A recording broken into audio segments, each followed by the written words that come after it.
Hello મિત્રો, હું વૈશાલી બી બ્લોગમાં તમારું સ્વાગત છે. સોરી, આ વિડીયો હું થોડો મોડો અપલોડ કરું છું. આજે હું તમને ભોળેશ્વર મહાદેવના મંદિરના દર્શન કરાવીશ. આ જે વિડીયો બનાવેલો છે એ અમાસનો વિડીયો છે. અમાસ શ્રાવણ મહિનાની અમાસનો વિડીયો છે. લાલપુર પાસે આવેલ ભોળેશ્વર મહાદેવનું મંદિર, જ્યાં મને જવાની ખૂબ જ ઈચ્છા હતી. હું આખા શ્રાવણ મહિનામાં ન જઈ શકી, પણ હું આજે જાઉં છું છેલ્લા દિવસે. અને ભોળેશ્વર મહાદેવનો મહિમા બહુ જ છે. બહુ જૂનું મંદિર છે આ. તો હું અત્યારે ભોળેશ્વર મહાદેવના મંદિરે પહોંચી ગઈ છું. તમે જોઈ શકો છો, આ છે ભોળેશ્વર મહાદેવનો મેઇન ગેટ.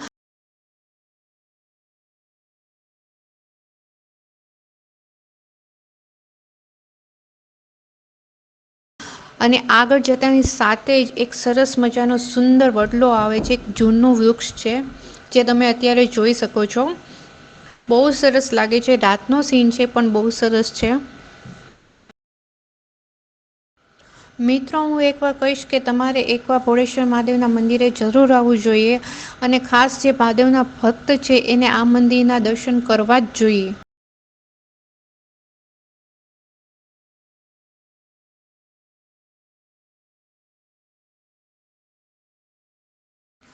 આગળ જતાની સાથે જ તમે અત્યારે હવે ભોળેશ્વર મહાદેવના મંદિરના દર્શન કરી શકો છો. આ છે સોમવતી અમાસ, શ્રાવણ મહિનાના મહાદેવના શ્રૃંગાર. એકદમ અદ્ભુત દર્શન છે. હું પહેલી વાર આવી છું અને હવે હું એવું વિચારું છું કે મને વારંવાર આ મોકો મળે અહીં દર્શન કરવાના માટે. હર હર મહાદેવ હર.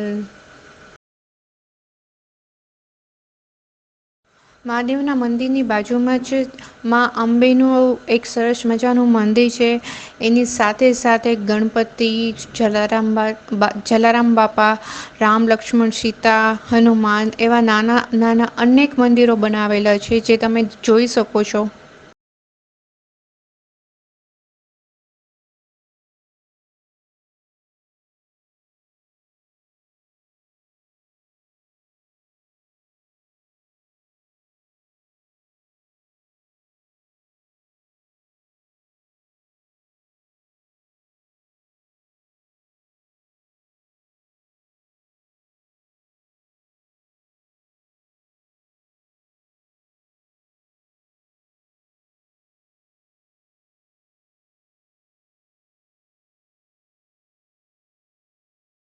अगर आपको हमारा वीडियो अच्छा लगा हो तो हमारी चैनल को सब्सक्राइब करें ताकि हम और अच्छे वीडियो अपलोड कर सकें।